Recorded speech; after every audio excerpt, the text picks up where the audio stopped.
si tu restes la personne que tu as toujours été, alors tu obtiendras toujours ce que tu as toujours eu.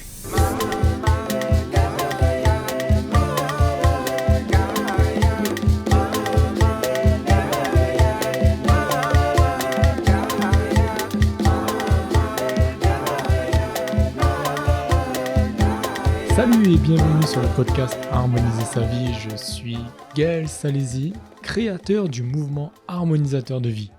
Mon but, permettre à chacun de ramener de l'harmonie dans sa vie en osant être pleinement soi et de se libérer de tous les masques qui nous freinent dans notre épanouissement. Je crois fortement que le monde sera en paix et en harmonie lorsque chaque être humain vivra en incarnant son véritable soi. Le mouvement harmonisateur de vie a donc pour but d'aider toutes les personnes qui aujourd'hui sont conscientes qu'elles sont sur cette terre pour une raison précise et qui souhaitent se mettre en accord avec cette destinée. J'ai donc créé le podcast Harmoniser sa vie dans lequel je partage les concepts clés en développement personnel et spirituel pour vous permettre de faciliter cette transition. Aujourd'hui, on va parler de cette notion d'être acteur de sa vie et surtout acteur de son changement. Dans l'épisode précédent, je vous ai parlé beaucoup de cette notion de karma et comment cette notion de karma peut nous amener justement à devenir responsable, être 100% responsable de sa vie. Et là-dedans, ce qu'il est important de prendre conscience, c'est quand on est acteur de sa vie, on est forcément acteur de son changement. De comprendre en fait que la vie, on est dans une constante évolution, qu'on grandit constamment, qu'on apprend constamment, qu'on se rapproche de plus en plus de son véritable soi, et que forcément cela amène à devoir changer. Pour arriver à ce changement, pour créer justement ce changement, et c'est là où j'utilise clairement le mot « créer son changement ». Pour beaucoup de personnes, elles sont assez spectateurs passifs de leur vie.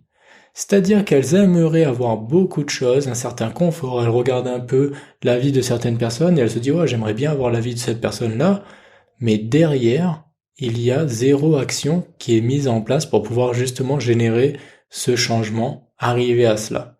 Et donc forcément, il n'y a pas forcément les résultats.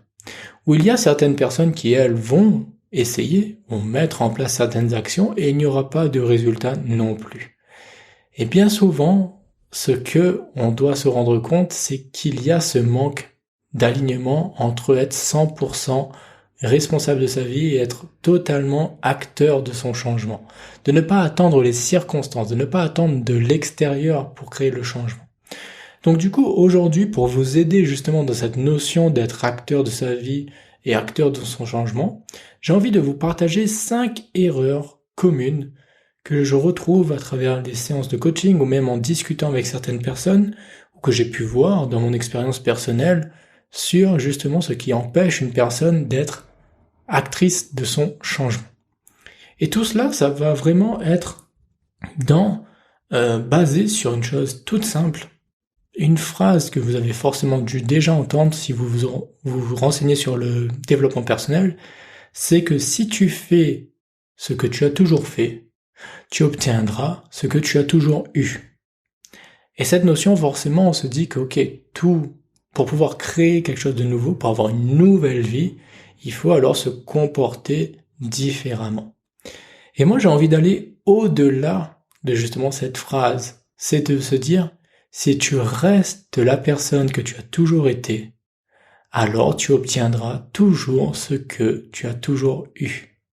Et j'aimerais vraiment revenir à cette notion d'être.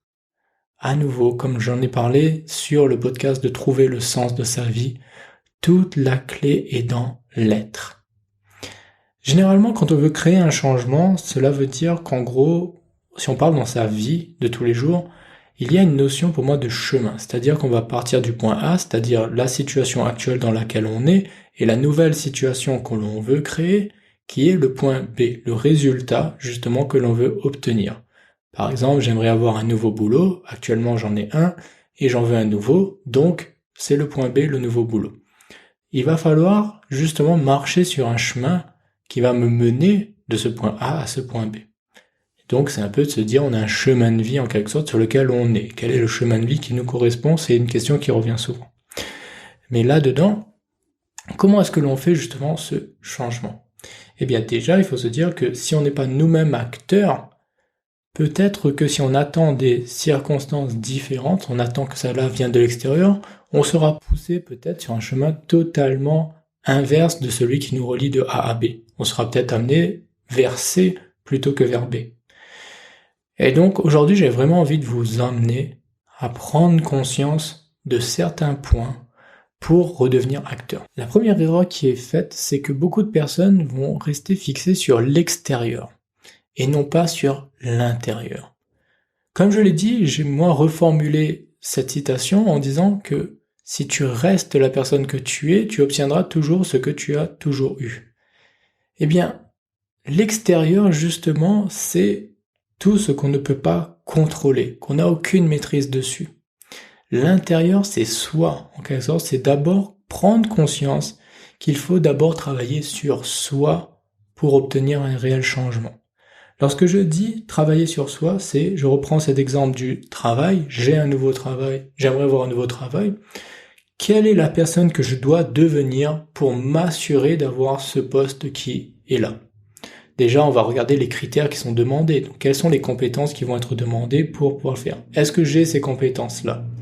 À nouveau, quel est le style d'entreprise? Quelle est la culture d'entreprise qu'il y a dans cette entreprise? Par exemple, est-ce que moi, je suis une personne qui est en adéquation avec cela? Est-ce que j'ai cette culture-là?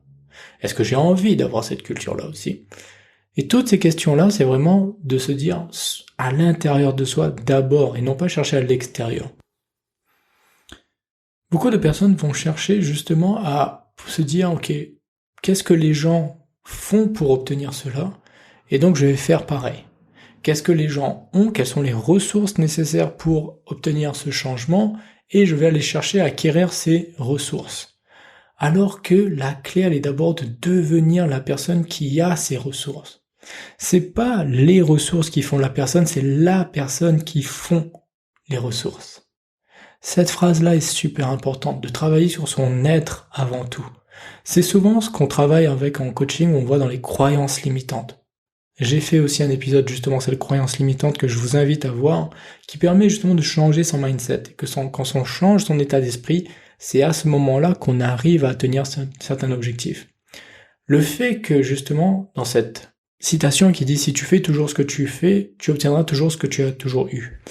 Eh bien, pour pouvoir changer de comportement, il faut généralement changer sa vision des choses.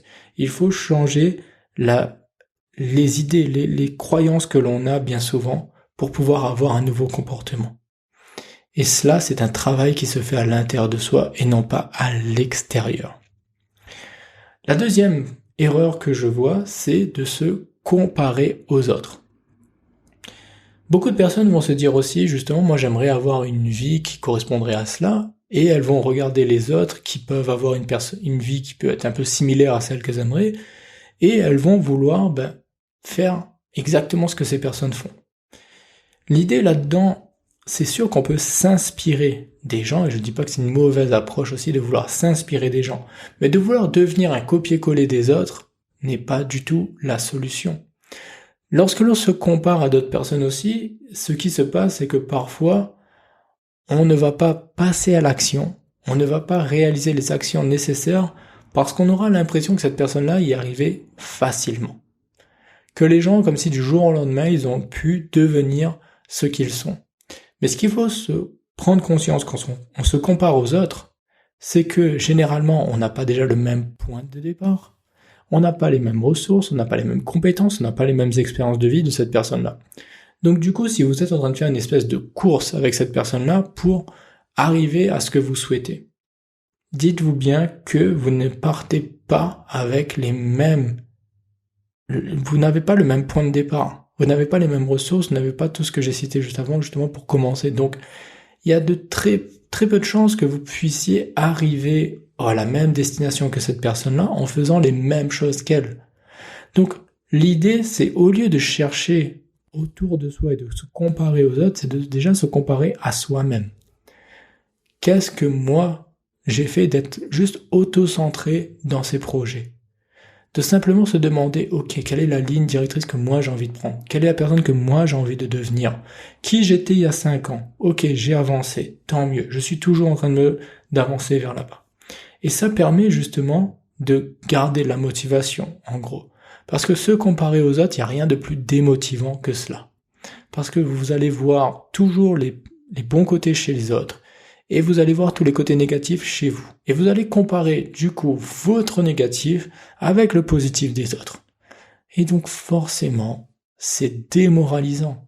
Mais c'est une tendance que l'on a. C'est juste psychologique, c'est normal chez l'être humain. C'est qu'on va maximiser les choses que les autres ont, et on va minimiser ce que l'on a.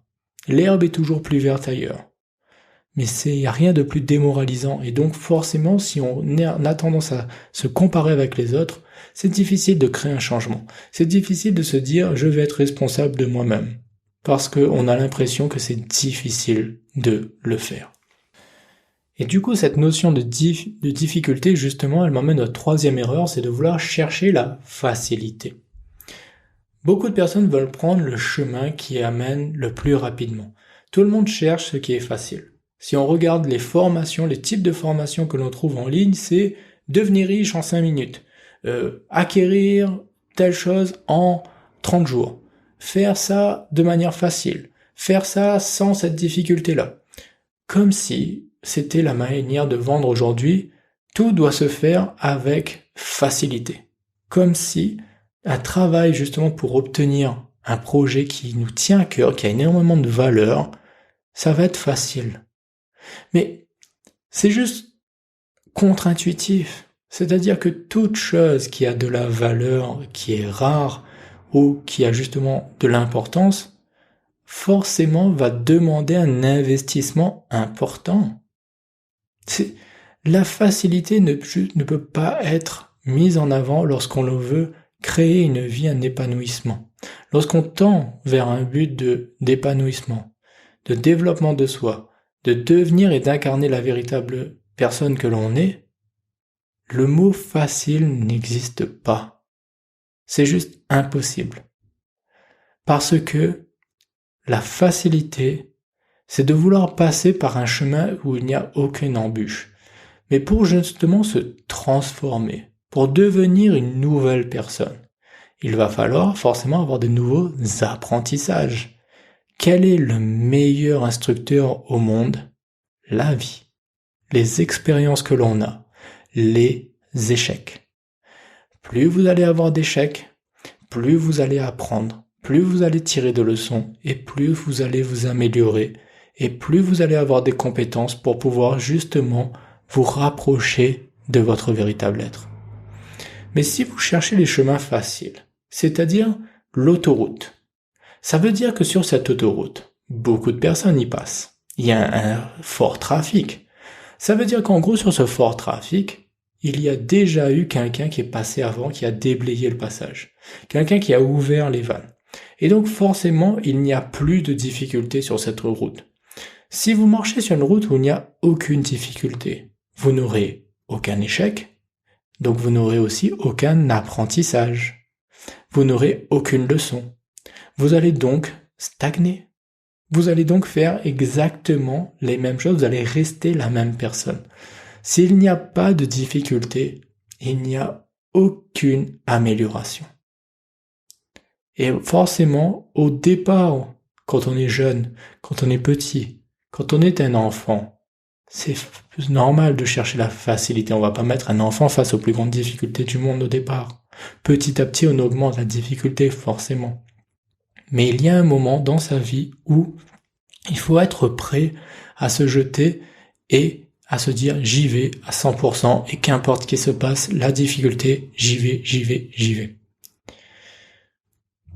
Et justement, pour pouvoir avoir cette mentalité, cette force de se dire j'y vais quoi qu'il arrive, l'importance, c'est la 4e erreur justement que j'ai retrouvée, c'est que beaucoup de personnes manquent de vision, manquent de clarté. Ça revient à ce que je disais tout à l'heure de définir qui l'on veut être. Quelle est la personne que tu vas devenir quand tu auras obtenu le but que tu souhaites? Quelle est cette personne? Qui tu vas devenir? comment tu vas te transformer, en qui tu vas te transformer. Le Gaël, là, qui est de 2020, qu'est-ce qui va être différent entre le Gaël de fin 2021 et le Gaël de début 2021 ? Ça, c'est ce que moi j'ai défini en début d'année. J'ai pris le temps de me poser, de me demander justement qui je veux être. Qu'est-ce que je souhaite améliorer chez moi ? Qu'est-ce qui fera que je me dirai « Ok, je suis encore plus en accord avec moi, que je suis fier de moi, je me sens de plus en plus épanoui ». Qui j'ai envie de devenir ? Prendre le temps de se poser cette question-là est super importante. Parce que lorsque l'on l'a vu, on a cette vision-là, ça génère une émotion tellement forte à l'intérieur de nous que aucun impact, aucune difficulté va nous freiner. On va se dire, c'est pas grave, j'y vais. Qu'importe ce que je dois faire, j'y vais. J'ai cette vision, j'ai ce cadre devant moi, j'ai cette ligne de conduite et je suis cette ligne de conduite. Et ça, c'est vraiment important d'avoir une vision claire et définie de ce que l'on souhaite. Si par exemple une personne vient et vous met une idée dans la tête en vous disant « Ouais, tu sais quoi, moi je vais ouvrir une entreprise et je vais développer un business en ligne. Et ouais, c'est facile, il suffit juste de faire ça, j'ai fait une petite formation et tout, et puis on va y aller et je vais devenir millionnaire, quoi. » Et là, vous vous dites « Ah ouais, bah cool, ouais, bah je vais m'enseigner, je vais le faire. » Et vous commencez alors vous renseigner et au bout d'une semaine, vous vous dites « Mais il y a rien. » Mais vous continuez quand même. Et au bout d'un mois, 2 mois, vous lancez votre produit, vous faites vos choses, et derrière, rien. Il n'y a rien qui se passe, 0 résultat. Et donc vous abandonnez. Mais derrière, c'est parce que quelle était la motivation que vous aviez justement pour vous lancer là-dedans ? Est-ce que c'était de vous comparer à votre ami et de vous dire, ben moi aussi, si lui il en est capable, je peux le faire, de lui prouver en gros que vous voulez faire ? Donc est-ce que c'est un jeu d'ego, de savoir qui a la plus grosse, comme on dit ? Est-ce que c'est ça qui vous a poussé ? Forcément, si c'est une motivation telle que celle-là que vous avez, elle est minime. Mais derrière, s'il y a une réelle vision, si vous dites que vous voulez créer un business en ligne dans lequel vous allez impacter énormément de personnes parce que vous allez solutionner un problème qui est vraiment une plaie dans notre société, et que derrière, vous allez faire tout ce qu'il faut pour que la solution que vous allez proposer soit la meilleure qui existe au monde. Là, c'est plus du tout la même chose. On parle plus du tout de la même vision. Et derrière, qui vous allez devenir à nouveau pour incarner ce projet-là ? Qui allez-vous devenir à la fin de ce projet ? Quand vous aurez créé cette entreprise, que vous aurez justement, vous aurez mis en place tout cela, que vous aurez impacté autant de personnes, vous allez solutionner ce problème. Vous serez devenu qui ? Qu'est-ce qui aura changé en vous ? Et c'est là, à nouveau, vous allez pouvoir faciliter le changement et incarner justement la personne. Parce que vous allez vous dire, j'ai ça à changer en moi. Et à nouveau, personne ne va venir le changer pour vous. Vous êtes la seule personne à être capable de le faire. Mais lorsque vous avez votre vision, vous avez la motivation qui va avec. La 5e erreur que je vois aussi, lorsque on doit justement redevenir 100% responsable de sa vie, 100% de son changement, c'est de vouloir rester un enfant. C'est-à-dire de ne pas devenir adulte. Aujourd'hui, si vous vous intéressez à la spiritualité, si vous vous intéressez au développement personnel, on parle beaucoup d'avoir un enfant intérieur, de rester un enfant, de garder une âme d'enfant. Certes, c'est quelque chose de super important. Mais garder une âme d'enfant et être en accord avec son enfant intérieur ne veut pas dire que l'on ne devient pas un adulte. Lorsqu'on est un enfant, on a beaucoup d'aide. On a des parents ou on a des adultes autour de nous qui vont nous aider justement à pouvoir se forger une vie. Mais il arrive un moment où, comme on dit, l'oiseau doit sortir du nid. Et que lorsque l'oiseau doit sortir du nid, ça veut dire qu'il doit devenir bâtisseur. Il doit construire par ses propres mains et ne plus attendre que l'on lui donne ce qu'il souhaite. Mais au contraire, il doit aller le chercher par lui-même. Et beaucoup de personnes ont du mal à faire cette transition de passer de l'enfance à l'adulte. De se dire qu'aujourd'hui, vous êtes responsable de ce que vous avez. Ce n'est plus papa, maman qui doit vous fournir. Ce n'est plus la société qui doit vous fournir des choses. Mais c'est vous qui devez créer ce que vous souhaitez. Et ce passage-là est souvent complexe, et je le remarque aujourd'hui de plus en plus avec la nouvelle génération aussi, où on a l'impression que de plus en plus cela devient difficile. Cette génération qui a eu beaucoup d'aide, une génération qui a beaucoup de facilité grâce à Internet, grâce aux nouvelles technologies, à faciliter justement leur quotidien. Dès qu'une difficulté vient se mettre en place, ou qu'ils doivent faire des efforts d'eux-mêmes pour obtenir quelque chose, ça se casse la figure. Parce que ça va plus facilement, ça va se dire, je préfère pleurer et obtenir, plutôt que de me mettre moi au travail pour obtenir. Parce qu'on se dit qu'on a plus de chances d'obtenir si on pleure que si on le fait par soi-même. Et cette manière de voir les choses aussi, pour moi, je l'appelle vraiment, devenir adulte, tout simplement. Et d'oser et de prendre ses responsabilités. Il n'y a personne qui fera les choses pour vous. Et ça, pour moi, c'est ça.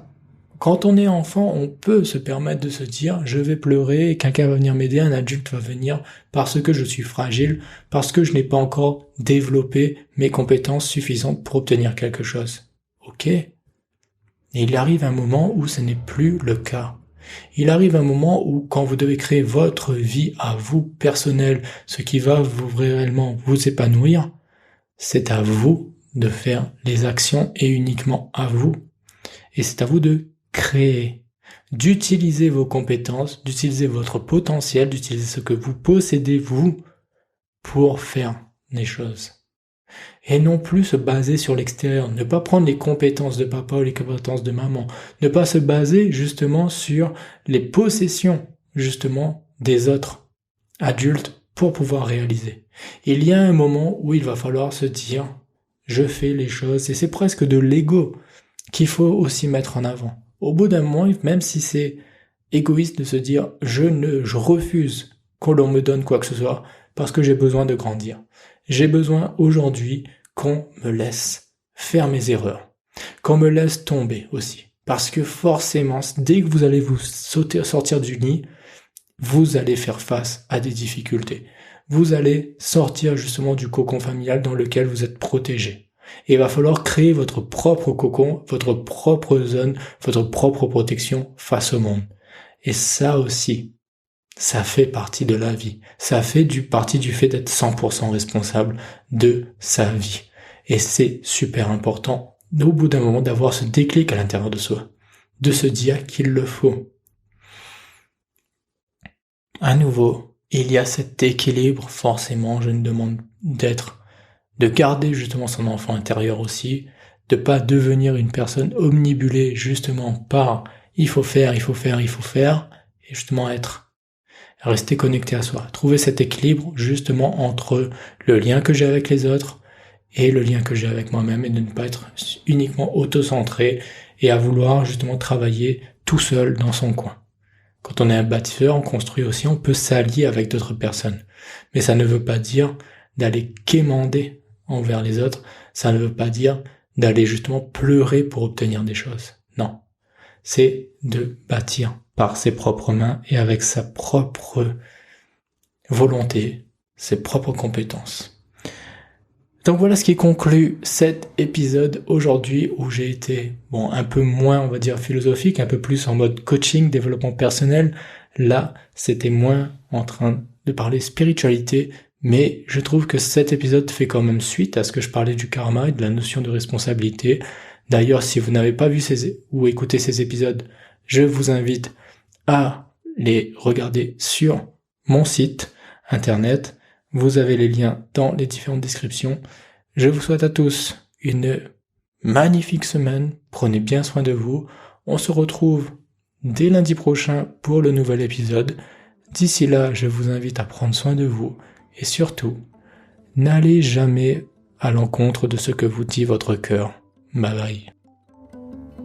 Li même gros moment, la cadeau.